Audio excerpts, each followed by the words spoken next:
It's Saturday, March 29th, 2014, and I'm Jim Sullivan with your NeoWeather.com video forecast, taking a look at what's going on across the region this morning. A lot of green and some blue moving in from the west. That's with a pretty potent little disturbance that's going to bring a good amount of precipitation to Ohio today, and a good chunk of that is going to fall as snow for some of us. We'll look at that more in a couple of minutes. Temperatures right now as of 10 in the mid to upper 30s, and you can see there's some holes in the clouds near Youngstown, and they're actually pushing 40 already. Everyone else is pretty clouded in, though, with precipitation gradually moving in from the southwest. Taking a look across the entire country now, most of the action is in the eastern U.S. It's still very cold for this time of year, near and north of the Canadian border. It's March 29th, and international fall still found a way to get below zero last night. You can see a nice mass of rain and showers and clouds over the east. That's going to move off to the east-northeast, so a lot of the eastern U.S. is going to get wet, and the northern tier of upstate New York and into central and northern New England will also see some snow. There's a little tiny disturbance over the northern plains. That's not doing a whole lot, and they're getting some more rain and mountain snow in the west. They've been very dry there, so they need that. There are some more potent thunderstorms over Florida. Could be a little bit of severe weather there, but no big outbreak. All in all, not too bad for late March. Pretty chilly, though. Coming back to Cleveland, looking at the almanac now, yesterday was not a bad day. It was 56 and 40, a little bit above average. Records for today are 81 and 11. Saw just a little bit of rain at Hopkins yesterday. We're still running drier than normal on the month and year, and we're going to set the sun at 7:49 tonight. And your forecast for today, mix moving in early afternoon and then gradually changing to snow as we head towards evening. There could be a few to maybe even several inches of accumulation where the most snow falls. Temperatures are going to fall this afternoon and we'll end up in the upper 20s tonight. And let's take a closer look at this snow forecast right now.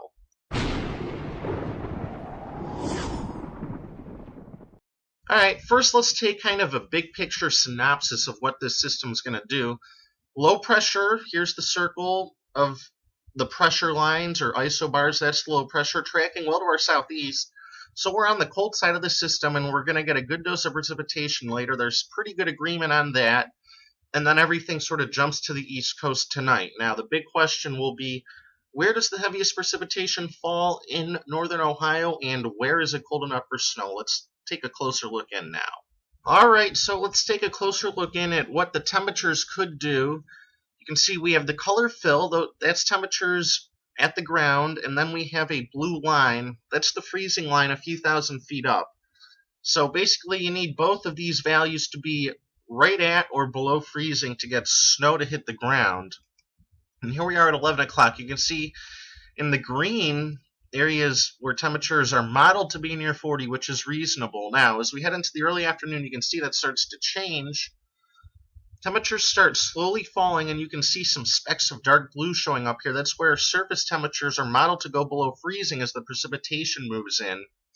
Although you can see the freezing line aloft lags a little bit, so there could be a bit of mixed precipitation at the onset in the west and rain in the east.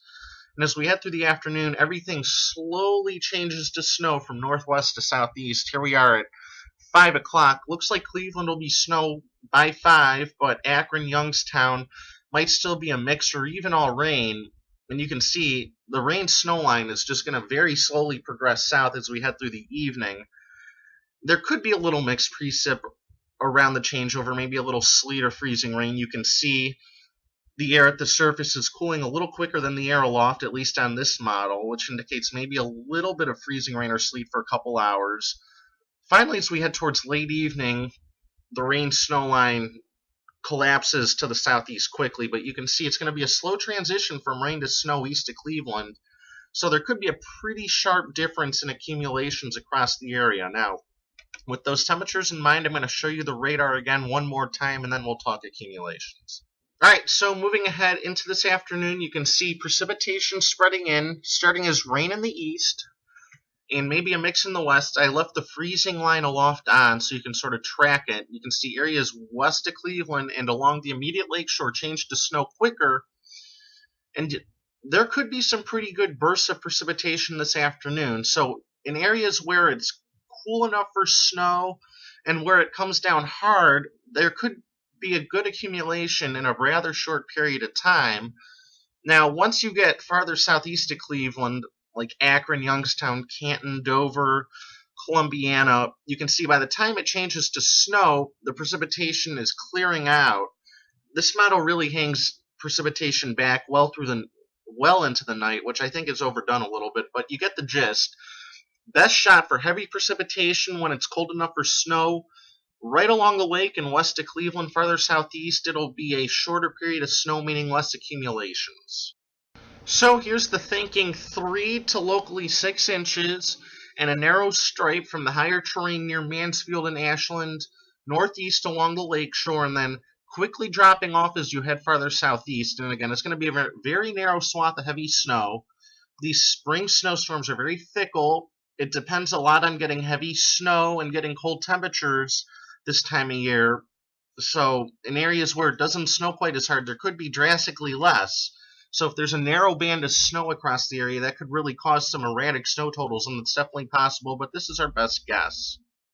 So because of this, the Weather Service has issued some winter weather advisories and winter storm warnings through very early tomorrow morning, expiring before sunrise. And this matches the map I just showed you pretty well. Advisory counties, travel will become slushy late this afternoon, and then it could get pretty slick this evening. Same story in the warning counties. The snow might not stick to the roads particularly well until we get towards 5 and 6 o'clock when the sun starts getting lower, because even though it's cloudy, the March sun angle is very high, and it still does heat the roads a little bit and keeps them a little bit warmer than it would in the middle of winter, which helps keep snow from sticking to the roads. But it will get slick, especially by early to mid-evening. So, quick look now at the big picture forecast charts. The cold with today's messy weather is very short-lived. It starts pulling out tomorrow. Monday and Tuesday, we get a nice little warm-up, and then a little baby cold shot for Wednesday. Temperatures might still even hit the 50s on Wednesday, even with that cooler air filtering in for a day. Now, later in the week, we could get a good amount of energy to come out of the west, and this time of year, that usually means a nice warm-up. The big question is, this energy is going to draw warm air northward. The question is, and it often is this time of year, will the warm front associated with this warm push of air get to Lake Erie? If it does, temperatures could hit the 70s Thursday and Friday. If it doesn't, we might struggle to hit 50. So there's quite a range of possibilities later in the week, and with that energy bringing a good amount of moisture northward out of the Gulf of Mexico, we could also see some rain later in the week. So let's look at that on your 7-day now. You can see after today's chilly weather and messy weather, clear out and start warming up Sunday and Monday. Monday we could hit 60. Tuesday, just a small chance for a shower as that little cool front goes by. Wednesday, we cool off a little bit. Areas near Lake Erie might be colder than this, but areas inland should get into the mid-50s on Wednesday, and then some rain chances for Thursday, Friday, maybe even some thunder. It is April by that point. And again, I really have no idea what temperatures will do later in the week. I think they'll try to warm up, but the big question is how much. Just stay tuned over the next few days. We'll try and answer that for you. All right, again, I'm Jim Sullivan. Thanks for watching. Enjoy the snow today, and check us out again tomorrow.